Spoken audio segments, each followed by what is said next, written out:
Hey, welcome to another episode, or I should say mini episode, of Ice Ice Beta. And I'm your host, Aaron Gary. This week we're doing something a little bit different, what we're dubbing the Meet the Maker series.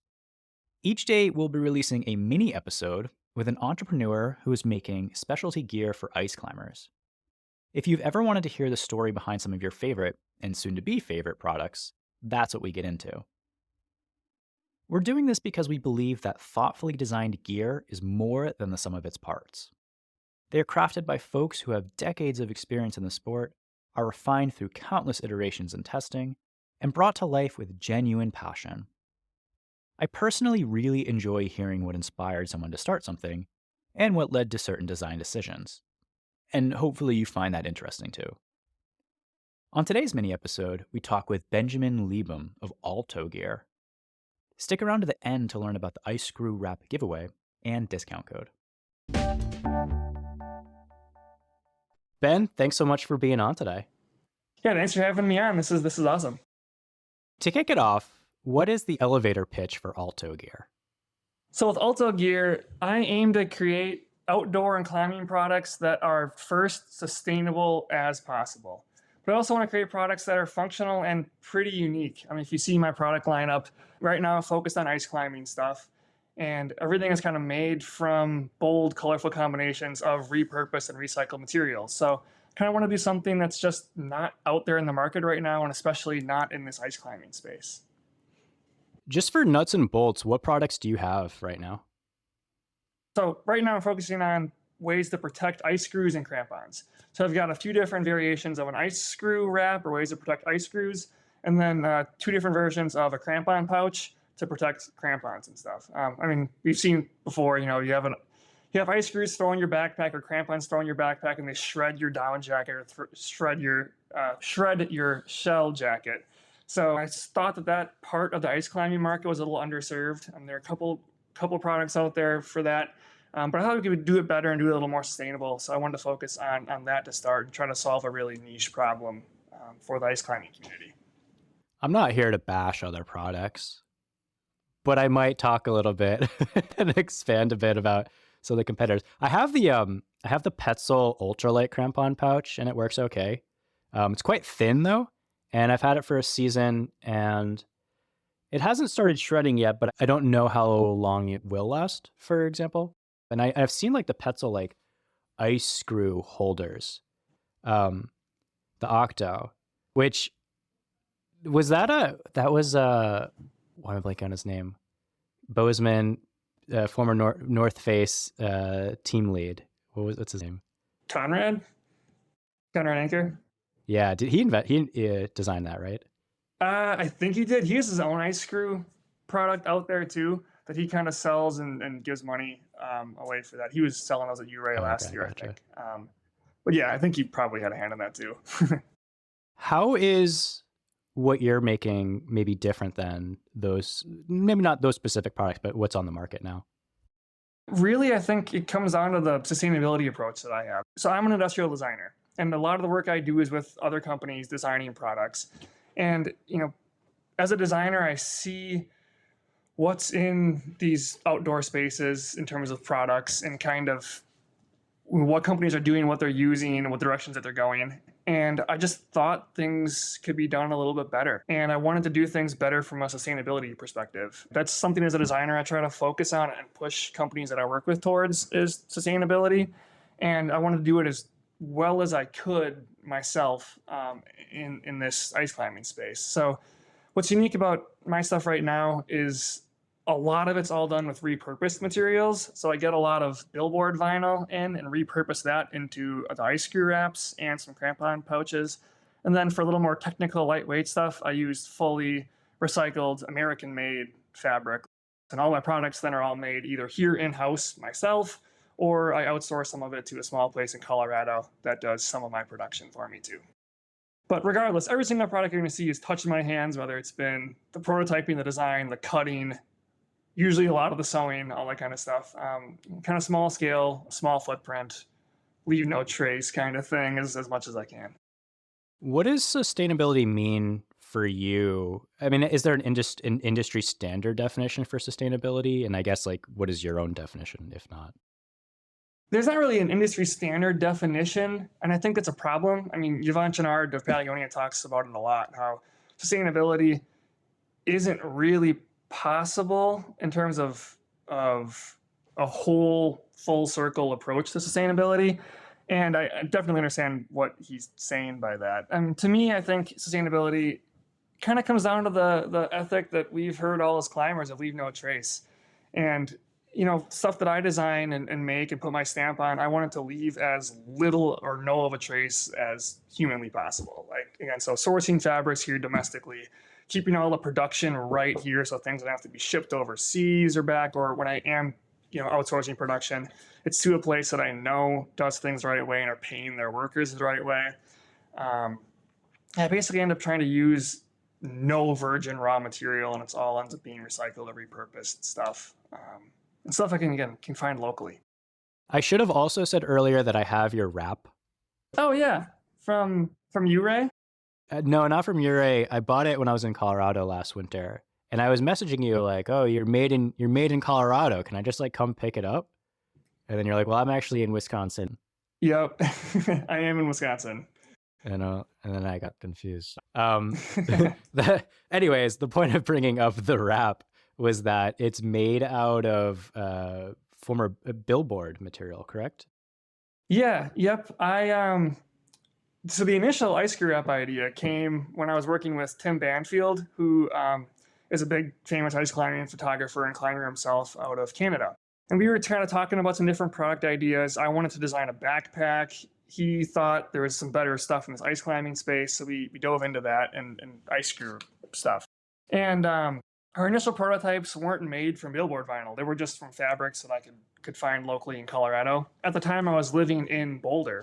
So I'd bring my prototypes into Neptune Mountaineering, who had kind of gotten to befriend Malcolm Daly, the famous climber, when he was working at Neptune still. So I'd bring in prototypes and show him what I was working on. And he goes, there's a company in Boulder, Green Bicycle Company, that makes stuff from repurposed vinyl signs and bike tubes and stuff. I'm like, well, that's a good idea. So I looked into it a little more closely, and turns out billboard vinyl is actually a pretty good material to use for a lot of soft goods.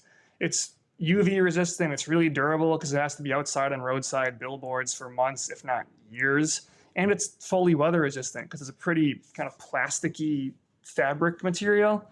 So I was able to team up with a billboard installer outside of Denver and get my hands on a bunch of billboards to start turning into my initial batch of products that were actually all cut and sewn in my tiny little Boulder apartment for the first 2 years, which I outgrew that after 2 years, but again, still do a lot of the production myself. So for now that we're in Wisconsin, now that I'm in Wisconsin, I've got a billboard supplier here locally that I get the billboards from.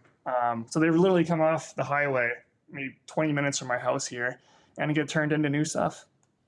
If you weren't using the vinyl for your products, what would happen to the billboard vinyl? It all pretty much gets landfilled, sadly. I mean, I know both suppliers that I'd worked with, they've tried to sell it in the past to like farmers to use to cover bales of hay or to line ponds with, but they both had told me that didn't really go over very well. So it ends up sitting in a warehouse for a while, and then ends up getting landfilled. So, every billboard that I'm getting is, and they're heavy, they're big billboards. Every one that I get is saving 50, 60 pounds worth of material from a landfill. This is just for my personal curiosity. How many wraps can you make from one billboard? From one billboard, I'm pretty sure is about 40 ice screw wraps. Might have been 60. Don't remember the exact number off the top of my head, but it's somewhere in that 50-ish range. Okay. And just for my personal recommendation, the thing feels bomber. It feels like there's no way that I'm ever going to wear through it. It seems like a product that I was excited to buy because it's probably going to last my lifetime as an ice climber. And that was the goal. So, I mean, when I was living in Boulder, I'd gone into outdoor gear repair store, Boulder Mountain Repair. They're a really good one. They partner with Patagonia and do repair stuff. And they were telling me that like 75% of gear that comes in to be repaired is for zipper repair. So right away, well, that seems to be a pretty glaring issue with products. So right away from the get-go, I knew I didn't want anything that I was designing initially here to have zippers on them, because it's such a common breaking point for products, which a shorter product life just means a more unsustainable product. So if I can eliminate some of those little issues, that means the product should last a lot longer, which makes it a little bit more sustainable. And the crampon pouch, was that new last year? I've had those out for 2 seasons now. I had the billboard vinyl one from the start, but then I got my hands on this recycled sailcloth from a company out of Massachusetts. That's fully recycled, a little more technical material if you kind of see like on backpacks. It's really, really puncture resistant and really light, so that makes a really great crampon pouch material.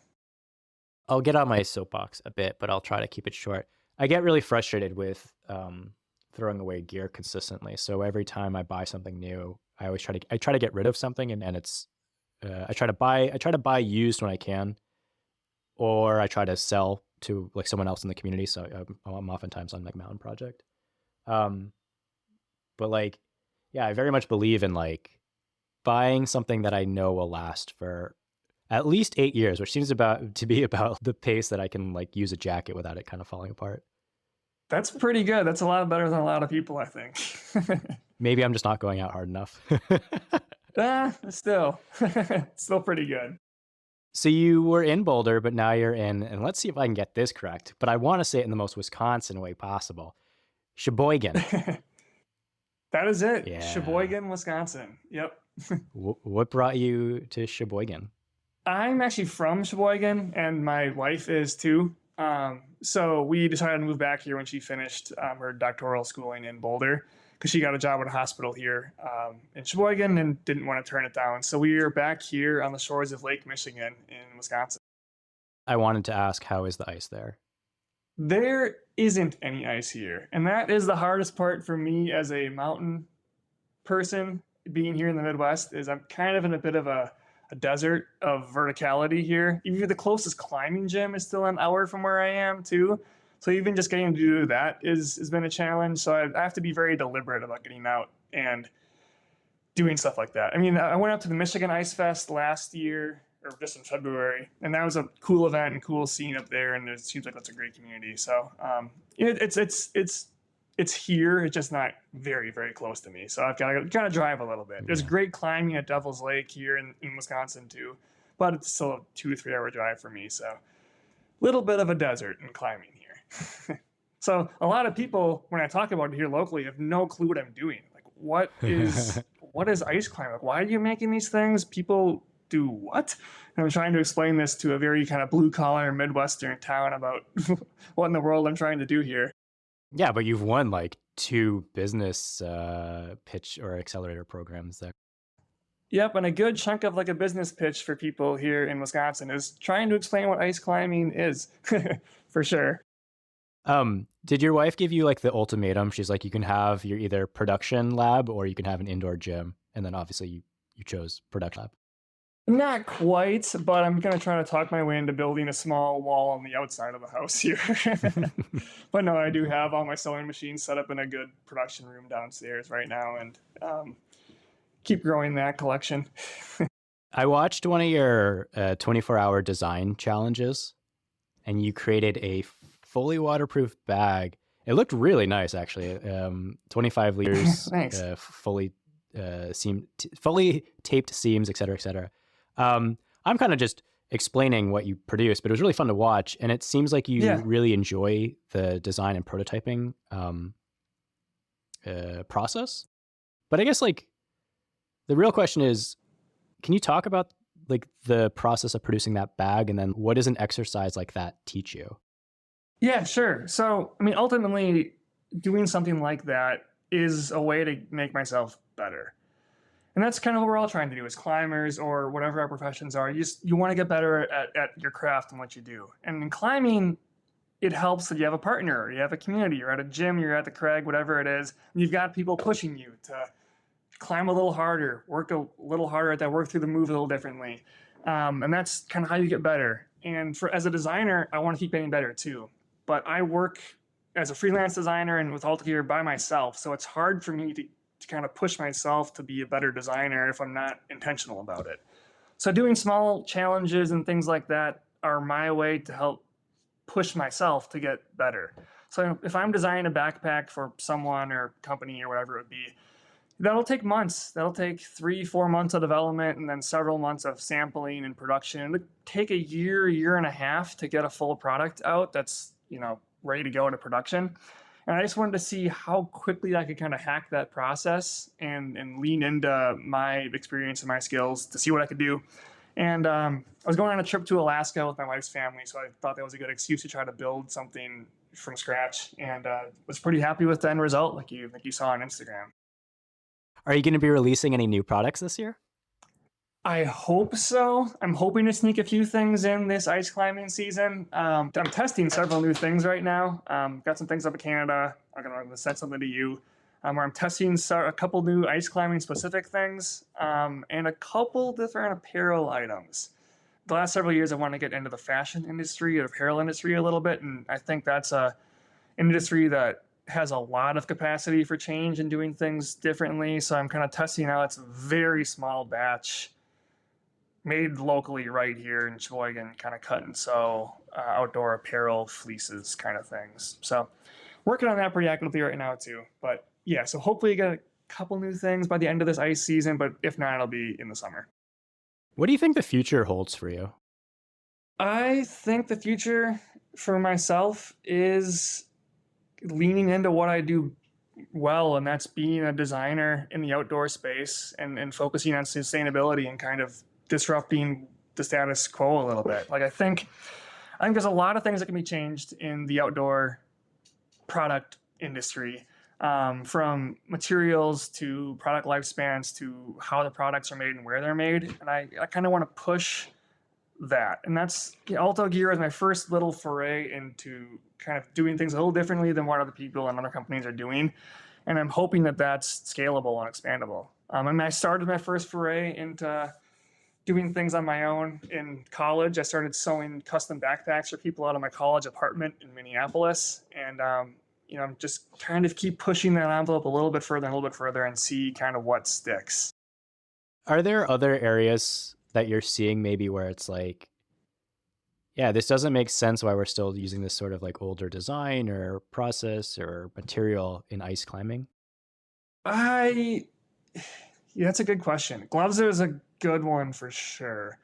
I think even backpacks in general, and I do a lot of backpack design, and I think it's funny, like the design and material has changed so much over the years, but if you look at a old Dana Designs bag or an old any old climbing bag from like the 70s, 80s, whatever it was that was first getting developed, it's still kind of the same thing. Like you're carrying it the same way, it's formed the same way. It's there's the innovation in that realm has been pretty incremental, and I think it's hard to break that because we're so used to backpacks, kind of the way that they are. But I think that there's some space in there to do some stuff differently. To apparel will continue to change as like insulation gets better. Like that's what the gloves you're talking about. It's a fine line of dexterity versus insulation and waterproofing, and how do you balance those things? And the needs for dry tooling are a lot different than they are for like alpine ice climbing. It's hard to find a one glove fits all kind of scenario, or it's the same way to find a hard one pack or one jacket fits all scenario. But I think as things continue to get kind of lighter and more evolved in materials and insulation, things will maybe start going that direction in the near future, if not a little bit further out, I think. So this is probably the last question. What sort of impact are you hoping to have with Alto Gear? So, Alto Gear might be a really small brand. And, what I'm trying to do in terms of kind of pushing the envelope in sustainability may not make a large scale impact, but there's a lot of other small brands out here that maybe you'll highlight and other people that are trying to, do things a little differently than the status quo. And I think as a collective, that kind of cottage industry gear, garage gear movement does make a difference. Like if it's one person or one brand that makes a splash and causes some of the bigger companies to change the way they're doing things, it makes a difference. And consumer habits drive those differences too. And maybe I'm just a small little drop in this community of stuff, but I'm trying to make a little difference that I can with the skills that I have. And it's hard to kind of scale that up, but it's just kind of what I love. Thanks a lot for chatting, Ben. Yeah, for sure. Thanks for having me on. Really appreciate it. If you'd like to snag your own ice screw wrap or crampon pouch, Ben is offering 15% off at their store, altogear.com. That is ALTO gear, all one word, .com. And the code is ICEICEBETA. If you order 2 or more items, you'll also get free shipping. Lastly, we'll be doing a giveaway, so stay tuned for that announcement.